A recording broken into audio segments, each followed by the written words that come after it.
उन्होंने जो भी किया पूरे जीवन में सब सही किया, गलत किया ही नहीं। तबलीगी जमात वालों ने ही कोरोना को वहाँ बढ़ाया।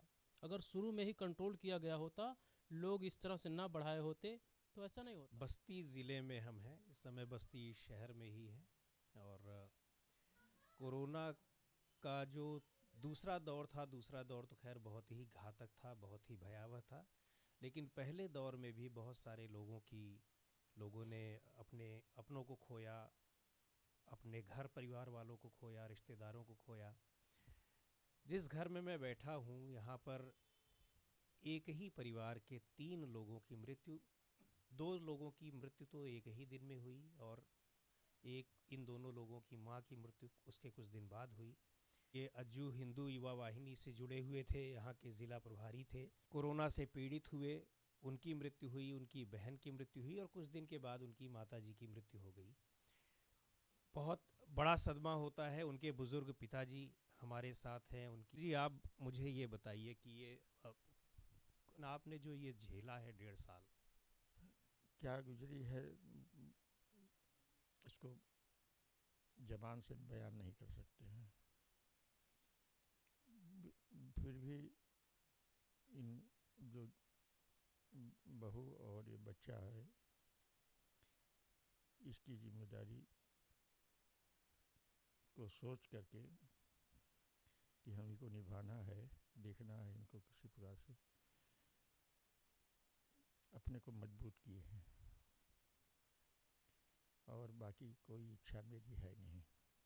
अब मेरा इतना ही है कि इन लोगों के बारे में कितनी सी कितनी व्यवस्था कर दें, कितनी उनकी देखभाल कर दें, यही मेरा अब लक्ष्य रह गया है, बस।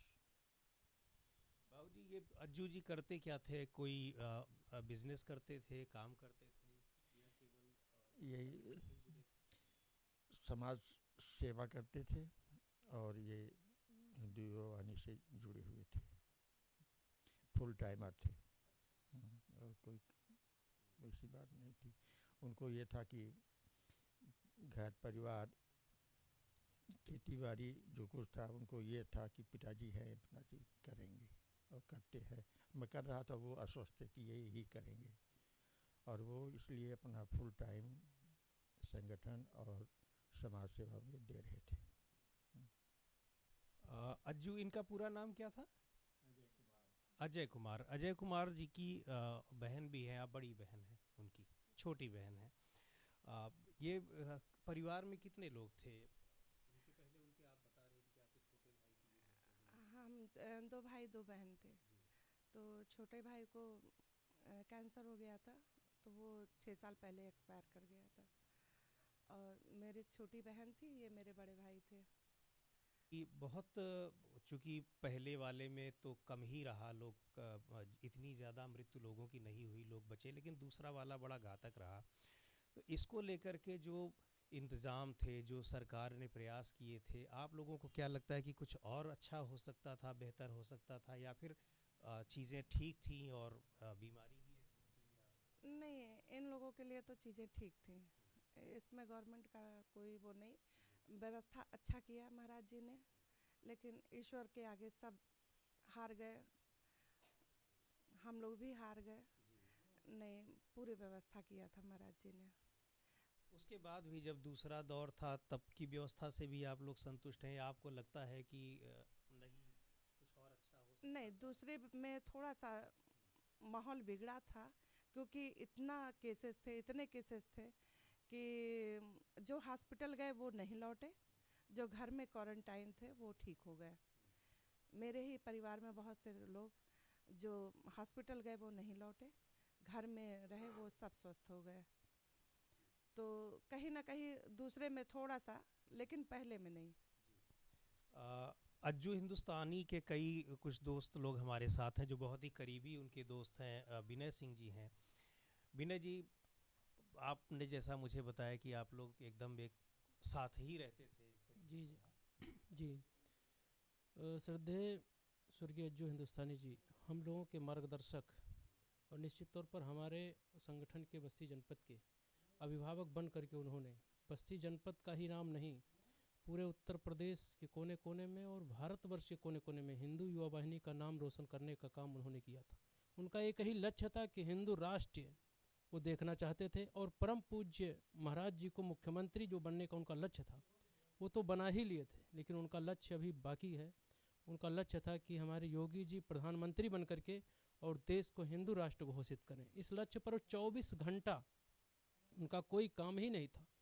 आपने जब ये बात की विनय जी, तो मुझे याद आया कि अज्जू हिंदुस्तानी ने सोशल मीडिया पे कोरोना की जब शुरुआत हो रही थी उस दौरान जब ये तबलीगी जमात के लोग भी वो हुए थे, कोरोना पॉजिटिव हुए थे, तो उनको लेकर के उन्होंने बड़ी नकारात्मक टिप्पणियाँ लिखी थी, उसकी बड़ी चर्चा भी हुई थी। आप लोग उसके बाद ये खुद प्रभावित हुए तो बहुत से लोगों ने उसका मजाक भी उड़ाया। आप लोगों को क्या लगता है कि ये चीज़ें, इस तरह की पोस्ट उनको लिखनी चाहिए थी कि नहीं? जी ज़रूर लिखना चाहिए था, लिखनी चाहिए थी। उन्होंने जो भी किया पूरे जीवन में सब सही किया, गलत किया ही नहीं। तबलीगी जमात वालों ने ही कोरोना को वहाँ बढ़ाया। अगर शुरू में ही कंट्रोल किया गया होता, लोग इस तरह से ना बढ़ाए होते तो ऐसा नहीं होता। दुर्भाग्य थी कोरोना काल में वो डरे नहीं। जब लोग घरों में थे तो वो बाहर निकल करके दिन में रात में लोगों की सहयोग करते थे। 1 लाख मास्क वितरण किए, सैनिटाइजर बांटते थे, चौराहे चौराहे पर कैंप लगा करके लोगों को जागरूक करने का काम करते थे। लेकिन वही जो जागरूक करते थे और कुछ ऐसे लोग थे जो जान रहे थे कि कोरोना बड़ी महामारी है और वो खुल करके लोगों के बीच में जा करके लोगों को प्रभावित करते थे। उसी बीच में ये भी प्रभावित हुए, सेवा करते ही ये प्रभावित हुए और आज हम लोगों के बीच नहीं है। वह दिन हम लोगों के लिए बहुत दुखदाई है। ये जो तबलीगी जमात वाली आप बात कर रहे हैं, तो आपने कहा कि वही ले आए, लेकिन ये कहा जाता है कि उस समय आपको ये भी मालूम होगा कि डोनाल्ड ट्रंप का दौरा हुआ था और भी बहुत सारे लोग इधर से आए, तो तबलीगी जमात के ऊपर अभी भी आप कह रहे हैं कि उन्होंने उन्हीं पे जी अभी भी हम आरोप ही लगाएंगे, क्योंकि जो भी डोनाल्ड ट्रंप वगैरह जो भी आए उनका जो स्थान था वो दूसरी जगह था। लेकिन जो तबलीगी जमात वाले थे उसमें तो 100% लोग पाए गए थे पॉजिटिव। नहीं, ऐसा नहीं था कि 100% पॉजिटिव पाए उसमें 100% लोग पॉजिटिव पाए गए थे। कुछ लोग तो वहाँ से भाग गए, भाग भाग करके गाँवों में, शहरों में, दूसरी जगह जा करके बांटने लगे। अगर वो लोग इकट्ठा रुक गए होते तो निश्चित तौर पर इतना बड़ी महामारी नहीं आई होती। और पहली बार हमारे देश में जो है, हमारे प्रदेश में कोई सुविधा ही नहीं था, हमारे हॉस्पिटलों में कहीं बेड नहीं था, कोई उस रोग से लड़ने की कोई दवा ही नहीं थी। लेकिन योगी जी और मोदी जी के मिल करके दोनों लोगों ने बहुत बड़ी सूझबूझ के साथ ऐसे महामारी से कंट्रोल पाया है। लगता है आपको जब उस दौरान जो दूसरी लहर थी, हर तरफ हॉस्पिटल बेड के लिए हाहाकार मचा था, दवाइयाँ नहीं थी, ऑक्सीजन नहीं था, लेकिन आप कह रहे हैं कि सारी सुविधा बहुत अच्छी थी? जी सुविधा देखिए, जब हमारे पास मान लिया सपोज दैट हमारे घर में एक परिवार में जब कई लोगों बीमार हो जाएं और एक ही जगह हो कि एक ही जगह जाने की व्यवस्था हो और कई लोग बीमार हो जाएं उसी जगह जाने के लिए, तो निश्चित तौर पर समस्या आती है। एकाएक जब ऑक्सीजन की कमी हुई तो देश में जहां 100 लोगों की इलाज करने की है 1000 लोग जो हो जाएंगे तो कुछ समस्याएं आएंगी, क्योंकि पहले से शून्य था, शून्य से हमको आगे बढ़ना था, तो कुछ समस्याएं तो आई ही। अच्छा, लेकिन अब सरकार कह रही कि कोई मरे नहीं, ऑक्सीजन की कमी से कोई नहीं मरा। आप लोगों ने बाकायदा पीड़ितों की सेवा भी की, आप बता रहे हैं, उनके साथ में रहे, उनके बीच में रहे। आपने देखा कोई ऑक्सीजन से किसी की मौत? नहीं, हम लोगों ने देखा है। ये जो कह रहे हैं ऑक्सीजन से कोई नहीं मरा, निश्चित तौर पर कहीं कहीं किसी किसी हॉस्पिटल में ऑक्सीजन की एकाएक ज़्यादा खपत हो जाती थी तो कभी कभी कमी हुई थी। ज़रूर ऑक्सीजन की कमी से बहुत लोग मरे, ये तो सत्य है कि ऑक्सीजन की कमी से कहीं ना कहीं निश्चित तौर पर मरे हैं लोग। एक चीज़ मैं एक बार फिर कोशिश करूंगा, हालांकि मुझे सवाल पूछने में भी बहुत मैं पूछ नहीं पा रहा हूं जिस दुखद स्थिति का सामना बाबूजी कर रहे हैं, लेकिन एक बार पूछना ये चाह रहा हूं कि बाबूजी, अज्जू जी आपके जो बेटे हैं, वो आप बता रहे हैं, ये लोग भी बता रहे हैं कि वो पूरी तरीके से समाज की सेवा में हिंदू युवा वाहिनी में जुड़े रहे। हिंदू युवा वाहिनी के जो नेता थे योगी जी, उनकी सरकार है, उसके बाद उन्होंने, आपको लगता, आपकी अपेक्षा के अनुसार उन्होंने उस चीज़ का ध्यान रखा कि हाँ अज्जू हिंदुस्तानी ये इन्होंने समाज के लिए किया था, कुछ उनके लिए भी किया जाना चाहिए? अब कोई हमको मांगना नहीं है किसी से कुछ, अब जिसको जो इच्छा हो वो करे, जिसको ना इच्छा हो ना करे।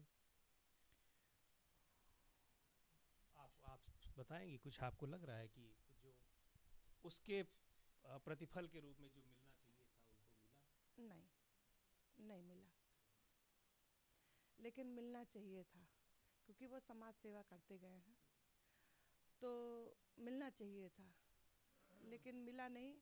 लेकिन ऐसा भी नहीं कहेंगे कि कुछ भी नहीं मिला, मिला है, लेकिन उससे जीवन नहीं चलेगा। इस पर हमारे महाराज जी को ज़रूर ध्यान देना पड़ेगा कि वो 8 साल का बच्चा कैसे आगे जीवन व्यतीत करेगा। और उनकी वाइफ हैं, आज पापा 75 ईयर्स के हो चुके हैं, कितने दिन उनके सर्वाइवल के लिए ये काम करते रहेंगे। सबसे बड़ी संकट इस बात की है हमारे घर में। बाकी ईश्वर की दया से तो मकान है ही है, लेकिन मकान से खाना नहीं चलेगा।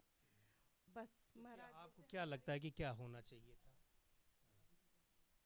बस यही हमारी महाराज जी से यही वो है कि हाथ जोड़ के निवेदन है उनसे कि बस भाभी को गवर्नमेंट जॉब मिल जाए, जिससे बच्चे की भविष्य सुरक्षित हो जाए, उनका भविष्य सुरक्षित हो जाए, हमारे पिताजी भी निश्चिंत से हो करके जीवन जो आगे है। कभी मुलाकात हुई मुख्यमंत्री जी से आप लोगों की, या वो कभी आए या उन्होंने किसी को भेजा? नहीं नहीं, ना आए ना किसी को भेजा। एक बार हमारे माननीय विधायक संजय रुदौली के संजय प्रताप जायसवाल जी ने बहुत कोशिश करके मिलवाया था। महाराज जी ने मिला भी और बहुत अच्छे से बात भी किया, उन्होंने आश्वासन भी दिया कि हम लोग परिवार के साथ में हैं, लेकिन बस विधायक हमारे ये संजय विधायक जी हमारे परिवार की बहुत मदद की आप है। लोगों को ये चीज़ लगती नहीं है कि जैसे अभी विनय सिंह बता रहे थे कि उनका एकमात्र लक्ष्य था कि योगी जी को मुख्यमंत्री बनाएं, आगे प्रधानमंत्री बनाएं, आज वो नहीं रहे तो उन्होंने उस तरीके से उनको परिवार की इस हालत में है जानने की नहीं कोशिश की? इस बात को लेके हाँ, थोड़ा बहुत पीड़ा है, बहुत पीड़ा है, क्योंकि उन्होंने हनुमान नाम दिया था भैया को, और भैया को बहुत मानते थे वो। बस्ती में आते थे तो भैया ही उनके साथ रहते थे। माननीय मुख्यमंत्री जी जब शपथ वो लिए हाउस में गए थे अपने, तो वहाँ पे भैया बैठे हुए थे उस एकमात्र उस पूजा में। लेकिन ठीक है, अब हम लोगों का समय खराब है, तो जब ईश्वर हम लोग के साथ नहीं है तो फिर इंसान की क्या बात। सही बात कह रही हैं आप कि जब जो नुकसान हुआ है उसकी तो भरपाई किसी चीज़ से नहीं हो सकती है। और ये अज्जू हिंदुस्तानी के परिवार के लोग हैं, उनके पिताजी, उनकी बहन और उनके मित्र लोग यहाँ पे।